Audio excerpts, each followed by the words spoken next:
So one of the things I forgot to address, and you guys actually reminded me of it lately, is what's the update with the dirt bike rack, as well as what was our final decision as far as what we did with the RV tire blowout. So today, let's catch up on that.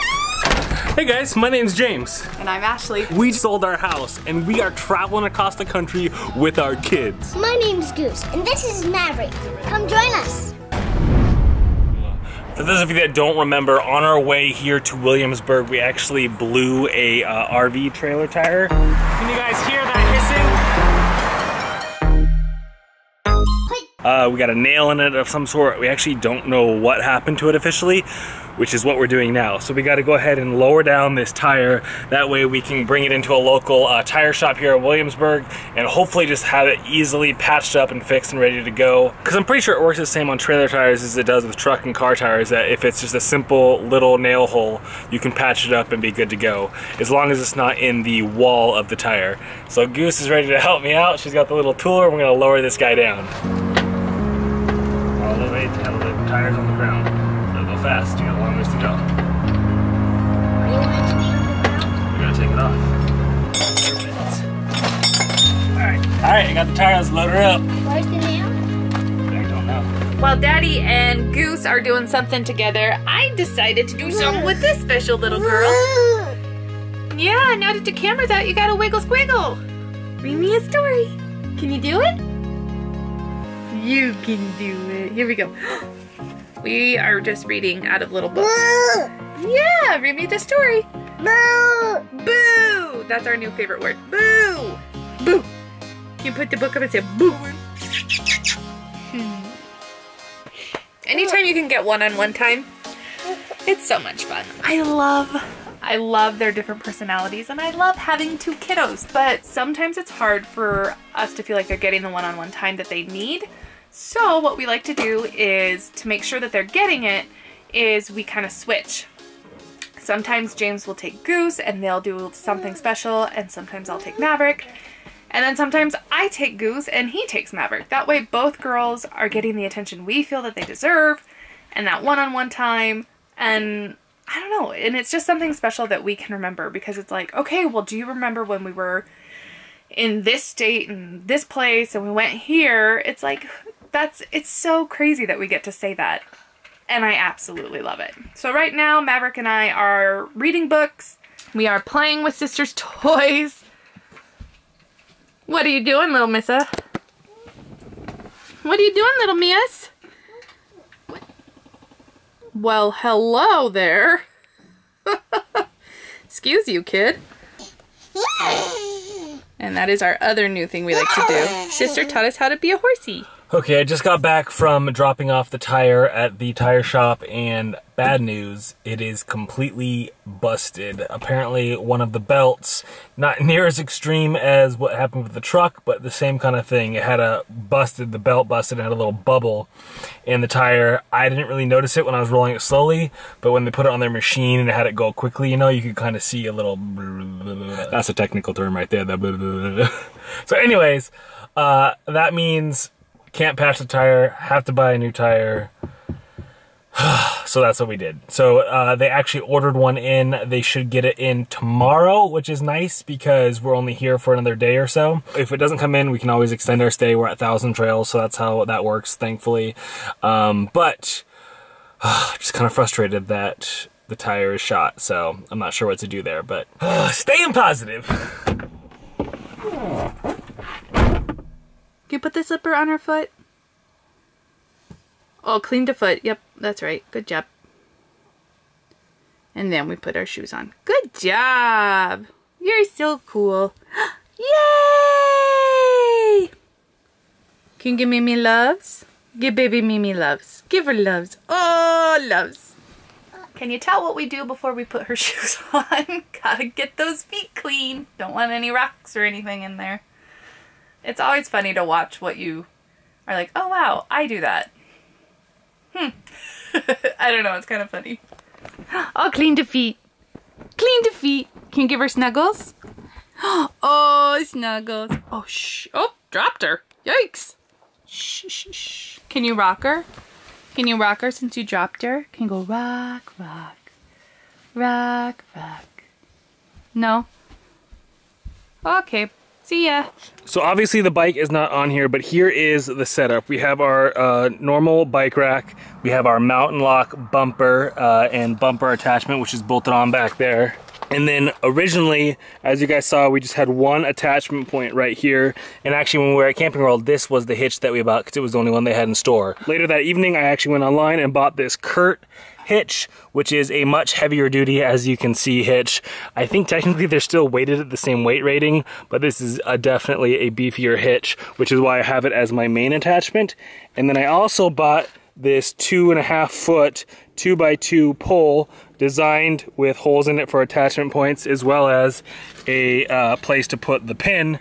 And the reason I did this is fairly obvious. I wanted to distribute the load amongst 2 different beams instead of having all the load on one, because 2 things. One, it'll obviously put less weight on each pole, but it also helps reduce the wiggle. It doesn't move at all. I can shake this thing and wiggle it and it barely moves, whereas before you could kind of almost lift it up and down and it would wiggle. And that was definitely apparent in the amount of shake that the bike had. So hopefully this new way of setting it up will be more than secure. I am way more confident in this setup than the previous setup. And yes, this is kind of ghetto. I just have a tie down attached here to keep it, but basically it's not doing any up force. It's just all down force. So it really isn't actually holding that much weight. It's just kind of keeping it locked on there. I know it's kind of ghetto, but it works, and I think it's more than sufficient for what we're doing. If I really wanted to go overboard, I could order a 3rd hitch, attach it over here, and then a 3rd pole, and have 3 beams. I don't know if that's really needed, because the way I load the bike, the front end is up here and the back end is on this side where the 2nd beam is, and the back end has more weight to it. It's more of where the motor and all that sits. So most of the weight will be back here on these 2 beams. So I'm pretty confident with the setup, and I will let you know how it goes down the road. But so far, I think this is our best setup as of yet. And if you guys are curious about any of these parts, I will put a link down below to all of these parts. I believe you can get them all on Amazon. Okay, now let's talk about the spare tire and what we ended up doing there. If you guys saw our how to avoid tire blowouts video that we put up a week or so ago, I went over all the details, and actually I was referencing this new tire that we bought. But here's the caveat. We only bought the one new tire to replace the one that blew out, because our spare tire was actually a full-size spare that was a brand new one of the identical make and model of the other 3 wheels, or the other 3 tires, that is. So currently we are actually running our spare tire on there until we get to a point where we are comfortable purchasing 4 brand new higher end trailer tires. I'll link up the one down below that we're thinking about getting. But currently this higher weight rating tire is actually our spare tire, but this higher weight rating tire isn't going to be the one that we're going to buy the all new set of. It's just a higher quality spare tire for us, so that way when we do end up buying the 4 new, I think, load rating G tires, that we will have a higher quality spare in case there is a blow at those. We feel comfortable putting this on instead of a cheap spare tire. Does that make sense? I hope that makes sense. If it doesn't, you guys can ask me questions down below and I'll try and clarify it. But basically, we're not at the point where we want to drop $600 plus for a set of new tires. So we just bought the one, so that way we have a nice spare, and then we'll run these current 4 tires, which are all identical, which was ideal. They're all the same ST235 ADR16 tires. So I know Trailer King is like the worst brand you can have out there, or one of the worst. I understand that, but again, we're just not at the point where we can drop $600 to replace that. But it is in the back of our mind thinking, if there is another blowout, it could be more catastrophic. It could rip all of this off. We've heard and seen horror stories like that. So it is in the back of our mind. We are going to replace all 4 of these tires with a much higher quality tire. We just can't currently do it right now. I mean, that's kind of life. You would love to buy all these things. You would love to have all the toys. But in all reality, you can only afford a certain amount of things. So at this point in time, we bought the one nice spare, and we're running all 4 of these Trailer King tires until we get to that point. Okay, enough trailer talk. Let's go have some fun. Goose has been really looking forward to going for a swim, and I think the pool is officially open, so let's go do that. We were super disappointed because the first 4 days we were here at this campground, this pool has been locked down because they were waiting for the county to open it up and approve it. Well, this morning, the morning we are leaving, they opened up, and we are gonna do a swim. How does it feel? It feels not too cold and not too hot. All right, let me feel. Oh yeah, that's not bad at all, especially since it's already warm.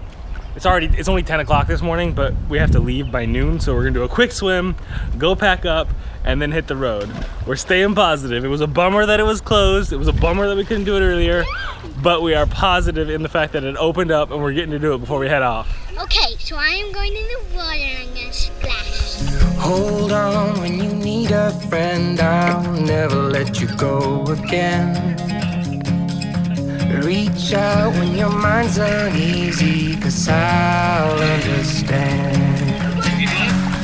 Hold on when you need a friend, I'll stay here to the end. Get up, don't hang your head, we'll take it step by step.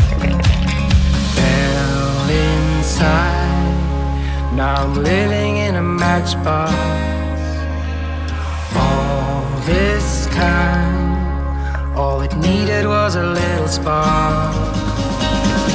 Give me my heart back, 'cause somebody stole it and put it in your head. Give me my heart back, 'cause somebody stole it and put it in your head.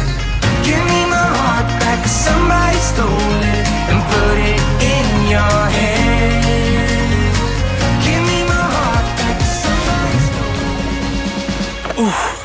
If you guys have any questions about the hitch or the tires or anything like that, please feel free to leave a question down below. In fact, I would love to eventually do some sort of Q&A. So if you have any questions in general, leave them down below. But until next time, guys, remember, stay positive. Even when your dirt bike falls off the back of your trailer, even when you have a blowout on the side of the freeway, stay positive. Get out there. Life is an adventure. So make some memories.